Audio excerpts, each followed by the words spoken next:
गुरुदेव, हमने अश्वमेध यज्ञ, राजसूय यज्ञ, महाविष्णु यज्ञ, महालक्ष्मी यज्ञ, सप्तचंडी यज्ञ और महारुद्र यज्ञ तो बहुत सुने हैं, लेकिन धनुष यज्ञ तो कहीं पढ़ने सुनने को नहीं मिला। कहा कि लाल जी, वेद जो है ना, ये त्रैगुण्य विषयक वर्णन करते हैं, और वेद जो है देह नगर के साधन साध्य का वर्णन करते होंगे, लेकिन जहां यह धनुष यज्ञ हो रहा है वह देह नगर नहीं है, वह विदेह नगर है। देह और देहाध्यास से बहुत ऊपर उठे हुए वहां के लोग होते हैं। वहां का भंगी भी देह नगर, देह और देहाध्यास से बहुत ऊपर उठा हुआ व्यक्ति होता है। वहां के तोता मैना भी स्वतः प्रमाणम परतः प्रमाणम, वेद स्वतः प्रमाण है कि परतः प्रमाण है, इसकी चर्चा जहां के तोता मैना भी आपस में करते रहते हैं, वो नगर है विदेह नगर। विदेह नगर की दूसरी विशेषता, ब्रह्मा जी जनकपुर में आवे और आंखें फाड़ फाड़ कर ताकते रह जाते हैं। ये खंबा मेरा बनाया हुआ तो नहीं मालूम होता है, ये मंडप और मंडप की एक एक वस्तु मेरी रचना में से तो यहाँ कुछ भी नहीं दिखाई पड़ रहा। चौपाई विधि भयो आश्चर्य विषेखी,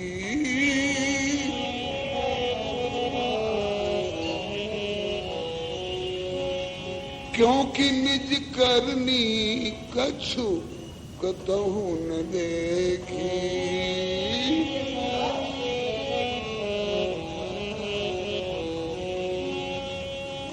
चितमयी चकित विचित्र विताना,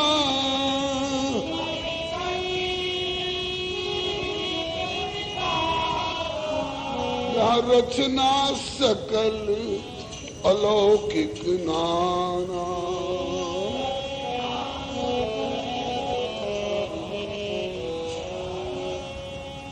देख जनकपुर सुर अनुरागे,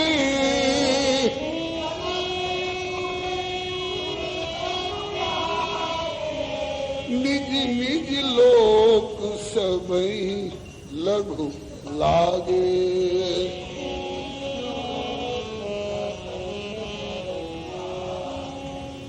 जिन तिरहुत तेहि समय निहारी,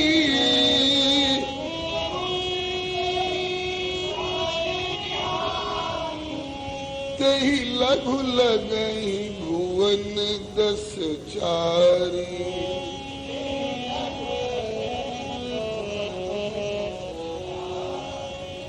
जो संपदा नीच गृह सोहा,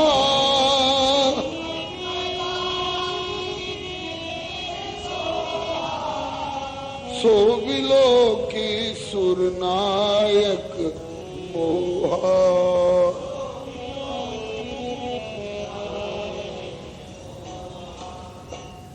जनक जी के राज्य में बुहारी लगाने वाले झाड़ूदार के घर में जो संपत्ति है, उसे देख करके सुरनायक देवताओं के राजा देवराज इंद्र मोहित होते हैं।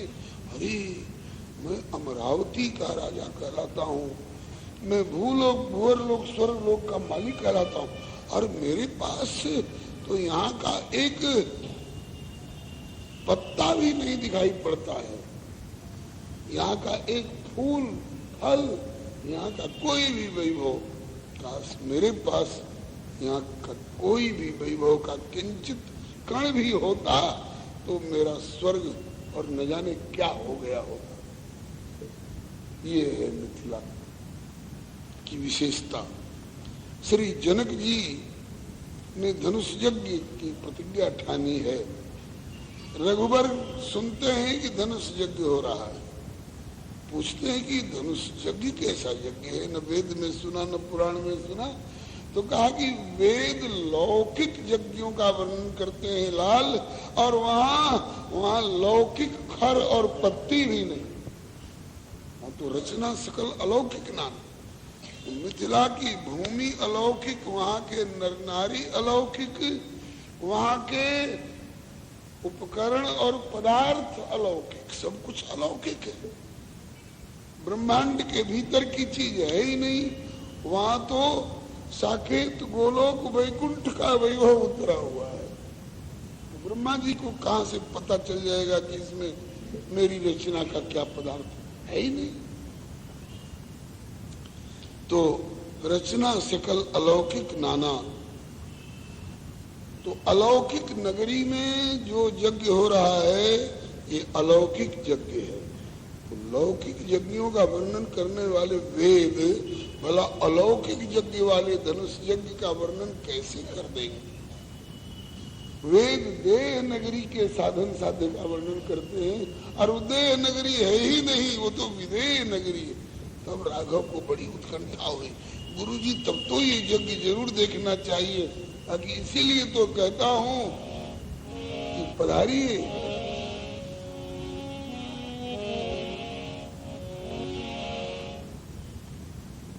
तब तो जरूर चलेंगे गुरुदेव, लेकिन एक बात का संकोच हो रहा है। हमारे पिताजी चक्रवर्ती राजा धीराज कहलाते हैं, हम चक्रवर्ती राजकुमार हैं, और जनक जी खंड मंडलेश्वर माने छोटी रियासत के राजा हैं। तो एक चक्रवर्ती राजा का राजकुमार एक खंड मंडलेश्वर छोटी रियासत के राजा के यहाँ बिना न्योता के जाए, ये बात जचेगी क्या। तो गुरु जी कहते हैं कि न्योता अयोध्या में जाएगा, किस लिए। बहुत लोग कहते हैं कि अयोध्या में न्योता क्यों नहीं गया धनुष यज्ञ का। इस पर आपने भी कभी विचारा होगा, अयोध्या में कैसे न्योता जाता। अयोध्या जी के राजा उन दिनों में 60,000 वर्ष के हो चुके थे। दशरथ जी की आयु वाल्मीकि रामायण प्रमाण के अनुसार दशरथ जी की आयु उस समय 60,000 वर्ष की थी, ये जटायु जी ने बताया है। तो 60,000 वर्ष के राजा के यहाँ कोई राजा न्योता भेजेगा कि आइए हमारी 6 वर्ष की बेटी का पानी ग्रहण करिए धनुष तोड़ करके। अरे राम जी तो हैं, अरे राम जी को अभी जानता कौन है। अभी राम जी के बारे में लोगों को पता कहाँ है। राम जी कौन है, किस गली में खेलते हैं, उनमें क्या विशेषता है। राम जी को तो दुनिया जानने लग गई कब से, जब से आके बक्सर में रघुबर कमाल कईले।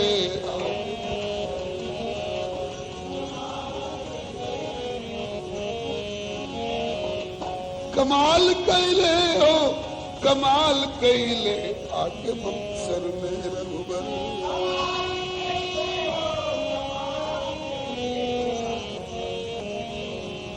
कमाल कैले आके बक्सर में रघुबर।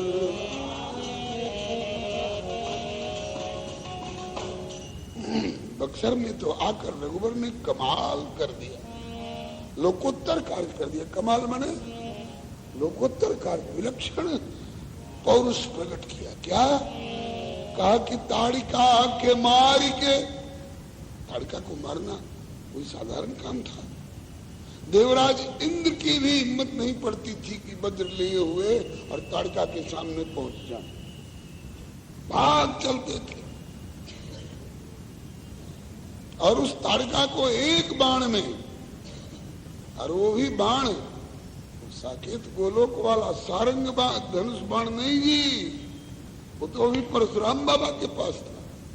जनकपुर में जाएंगे, धनुष तोड़ेंगे जयमाला पड़ेगी, परशुराम बाबा आएंगे और पहले जांच पड़ताल करेंगे, राम जी की नब्ज टटोलेंगे कि ये कौन है। और जब राम जी बताएंगे,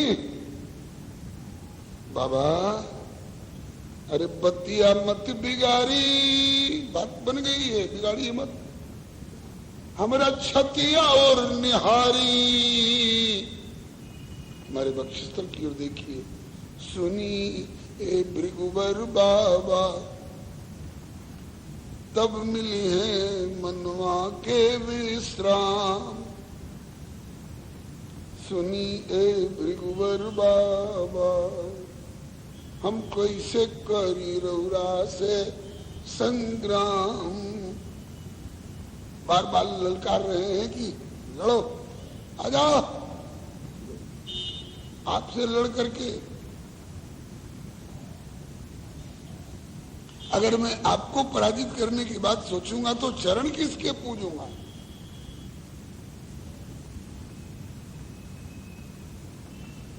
तो छतिया की ओर क्यों दिखा रहे हो? कहा कि लागल बाटे मोहर, इस पर मोहर लगी हुई है। कैसी मोहर भाई? लागल बाटे मोहर, रौरा पूर्वज के धरोहर, आपके पूर्वज भृगु जी के चरण चिन्ह की धरोहर अन्यत्र कहीं नहीं मिलेगा। तब परशुराम बाबा को, अरे मेरे पूर्वज भृगु जी के चरण की छाप रूपी धरोहर तो साक्षात सर्वेश्वर के वक्षस्थल पर है, तो श्री राम सर्वेश्वर हैं, जरूर सर्वेश्वर हैं।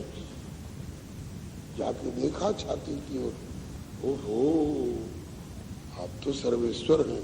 ये तो धनुष सारंग आपका है प्रभु, जब तक आपका अवतार नहीं हुआ तब तक हम कार्यवाहक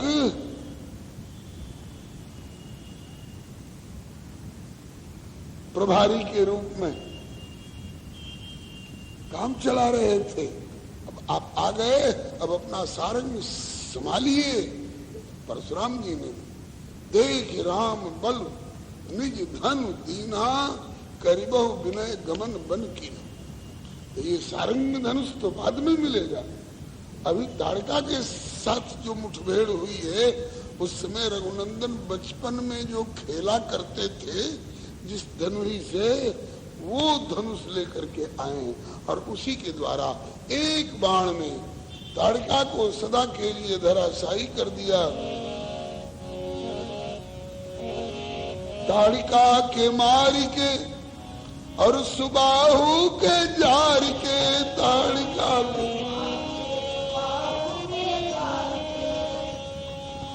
ताड़िका के मारी के सुबाहु के जार के,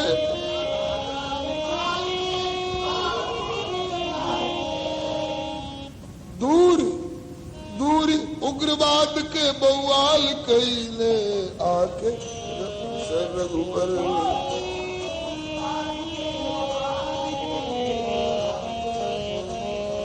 हो कमाल कैले आके बक्सर में रघुवर। बिना फर के बाण से मारीच ऐसन नीच के, बिना फर के बाण मारीच ऐसन नीच के,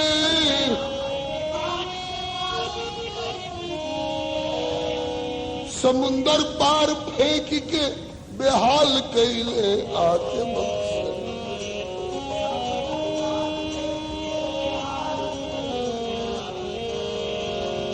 और कमाल कैले आके बक्सर।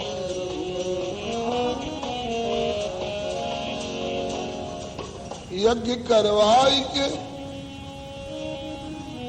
बक्सर में आई के, और यज्ञ करवाई के ऋषि मुनि गण के निहाल कैले आके बक्सर में रघुवर ऋषि।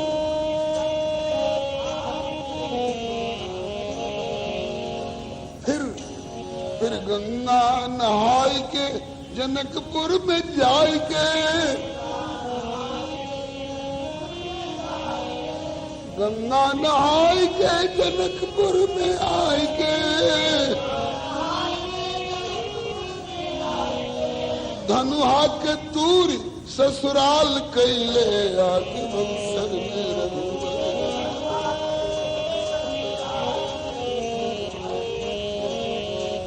कमाल कैले आके बंसर में रघुवर। अब लोगों ने जाना कि हाँ साहब दशरथ जी के घर में कोई लाल माई का लाल पैदा हुआ है। अभी तक कौन जानता था श्री राम जी को और लक्ष्मण जी को? ये तो बक्सर की महिमा है जो सारी दुनिया भर के लोग जान गए। जब ताड़का मारी गई, हाँ साहब राम जी कुछ हैं। अहल्या का उद्धार हुआ, हाँ साहब राम जी कुछ हैं। है चमत्कार उनके चरण की धूलि में, जिनके पद पद्म पराग परत पल भर में पतिता परित्यक्ता पाथरी में प्राण परिवो। ऐसे प्रभु राम की भगवत्ता में संदेह जाको तो समझो वाकी बुद्धि पे विधाता धूर धरियो। अब जाना लोगों ने, हाँ साहब दशरथ नंदन भी कुछ है। आज मिथिला की महिमा बताई जा रही है। इसके पहले मिथिलानियां दावा करती हैं अवतार बहुत हुए। मत्स्य अवतार हुआ, कच्छप अवतार हुआ, नरसिंह अवतार हुआ, वामन अवतार हुआ, परशुराम अवतार हुआ। यही पहले के अवतार। लेकिन कोई माई का लाल दिखा तो देख कि किसी अवतार में इनके माथे पर मोर और सेहरा चढ़ा हो। ये वर की डिग्री कहीं इनको और जगह मिली हो। धन्य मिथिला जो आप वर की डिग्री पा गए। मिथिलानियां विनोद करती हैं रघुनंदन से। कहा? कोहबर घर में। वर कौन? वर कौन? ये कहाँ फैसला होता है? बोले कोहबर। कोहबर नामक एक कमरे में। करह वाले बाबा कहते थे कि इस घर का नाम कोहबर क्यों रखा गया? तो कहा कि वो तो नाम ही बता रहा है, को है वर। वर कौन है? वर मने श्रेष्ठ। वर मने दूल्हा और वर मने श्रेष्ठ। राम जी कहते हैं वर मैं हूं और कन्या किशोरी जी हैं। तो कहा कि हाँ दूल्हा अर्थ में वर जरूर हैं आप, लेकिन वर माने श्रेष्ठ। भृगुवर, रघुवर श्रेष्ठ अर्थ में हमारी किशोरी जी श्रेष्ठ। तो गजब का तर्क दे रही हैं आप लोग। ऐसा कैसे मान लिया जाएगा? जब वर मेरी संज्ञा है और वर का अर्थ श्रेष्ठ होता ही है, तो वर मैं हूं और श्रेष्ठ मैं हुआ। फिर सियाजी श्रेष्ठ है, ऐसा कैसे कह रही है आप लोग? मिथिलानियों ने कहा कि वर हुए आप, पहले वर नहीं थे। और वर कब से हुए? जब से हमारी सिया जी ने वरमाला पहराई। उसके पहले कहाँ वर हुए?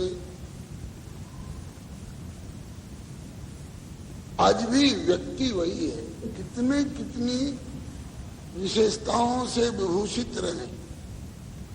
बहुत सुंदर है, बहुत पराक्रमी है, बहुत विद्वान है, बहुत ऊंचे ओहदे पर कंपीट करके पहुंच गए हैं, बहुत बड़ी पदवी पा गए हैं।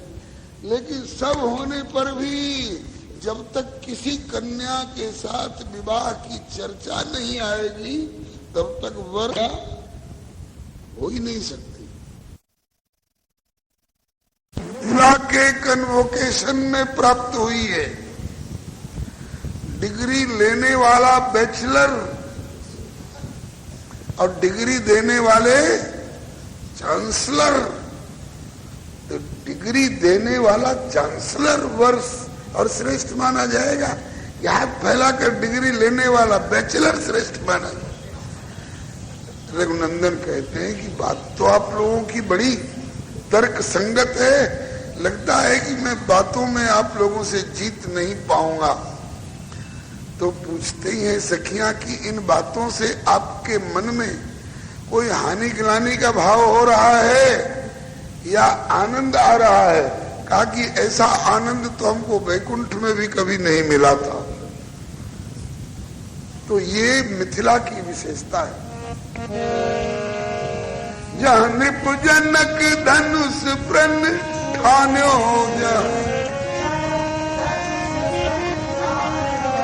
जहाँ मुनि कौशिक को मन मान्यो,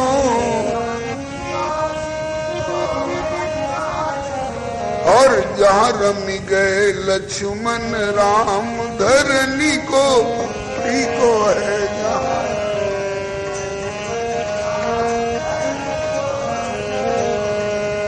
अति प्यारो जनकपुर धाम धरणी को ठीको है।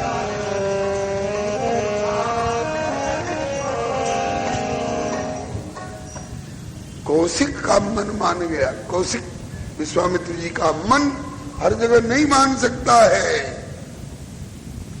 और जहां रम गए लक्ष्मण राम, ये सब जगह के लिए नहीं हो सकता। सुख सागर कहलाते हैं। अन्यत्र किसी को कुछ मिलता है, बिंदु, चाहे प्याला, चाहे ड्राम,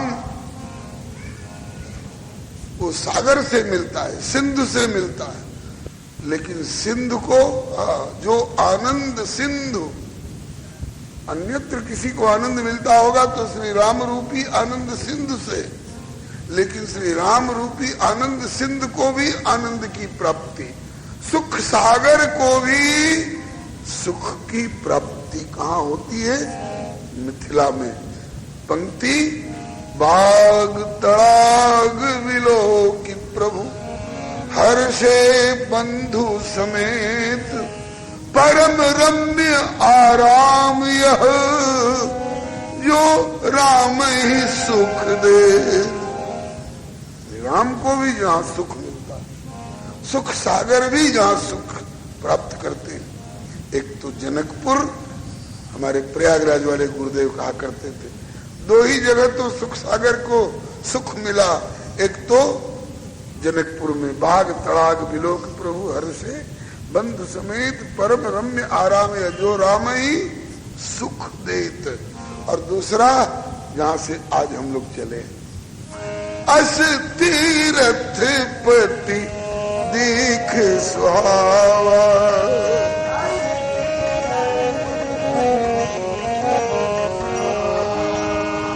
तो सुख सागर रघुवर सुख पावा।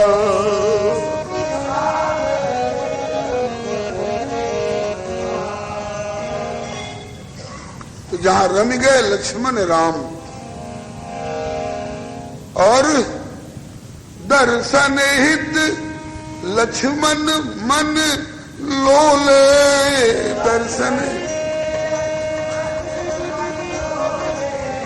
दर्शन हित लक्ष्मण मन लोले।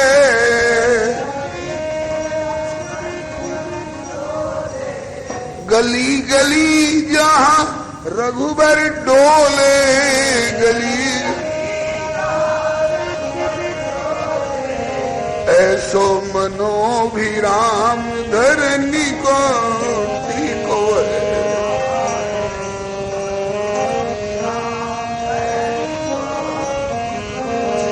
अतीत प्यारो जनकपुर धाम धरणी को ठीक है।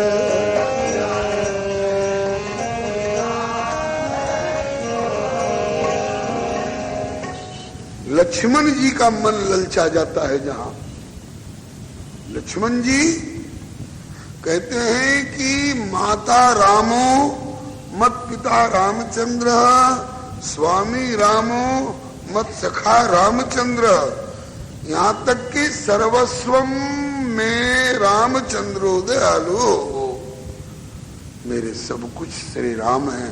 नान्यम जाने नैव जाने न जाने, मैं अपने प्रभु श्री राम को छोड़कर और दूसरे किसी को कुछ जानता ही नहीं हूं।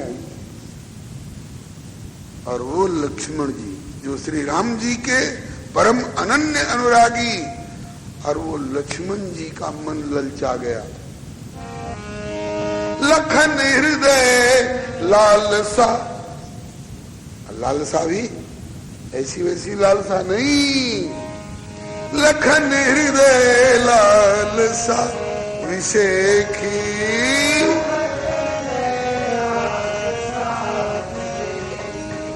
जाई जनकपुर आई देखी।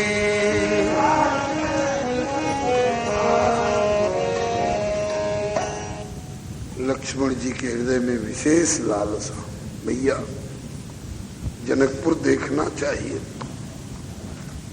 जनकपुर देखना चाहिए। क्यों? तुम तो राम जी को छोड़कर और किसी को देखना पसंद नहीं करते हो, और आज जनकपुर देखना चाहिए। बोले कि देखी अमराई अनुपम नगर के निकाई, बने न बरनत नगर निकाई। नगर की निकाई माने अच्छाई, आकर्षण। बने न बरनत नगर निकाय, बोले जहां जाए मन तहे लुभाए।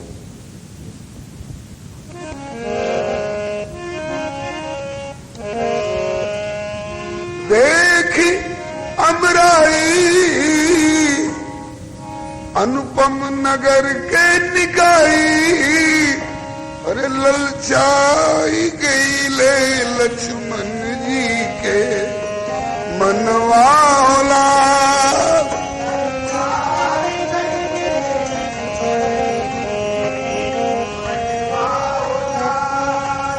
ललचाई गई ले लक्ष्मण जी के मनवाला।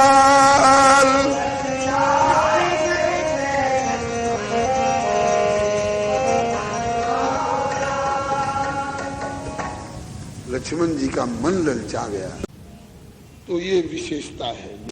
श्री राघवेंद्र सरकार की जय, श्री जनकराज दुलारी जी की जय, श्री विदेहराज नंदिनी जी की जय, श्री मिथिला अवध धाम की जय, श्री मिथिला अवध विहारिणी बिहारी जी की जय, श्री मिथिला अवध संबंध की जय, श्री मिथिला अवध स्नेह की जय, श्री मिथिला अवध रस की जय, श्री मिथिला अवध रस रसिक जन की जय, श्री सर्वसंत वैष्णव भगवान की जय।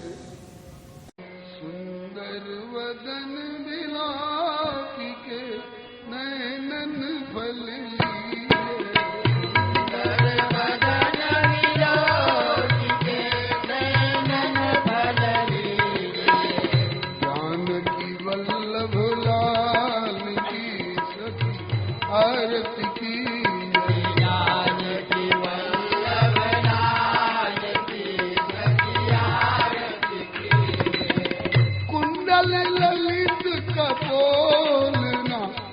कपोलना छुटी अलग विराजे, कुंडल ललित कपोलना हो कपोलना छुटी अलग विराजे।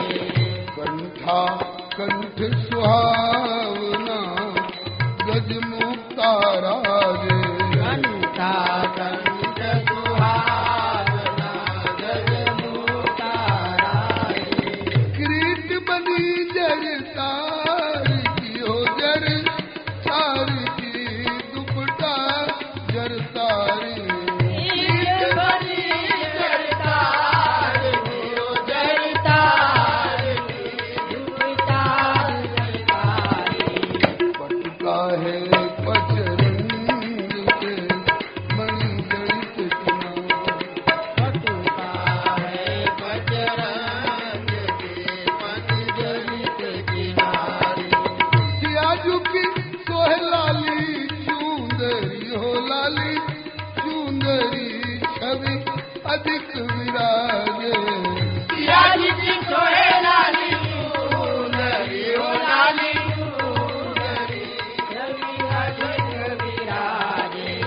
रसिक अली की स्वामी अद्भुत छवि छाजे।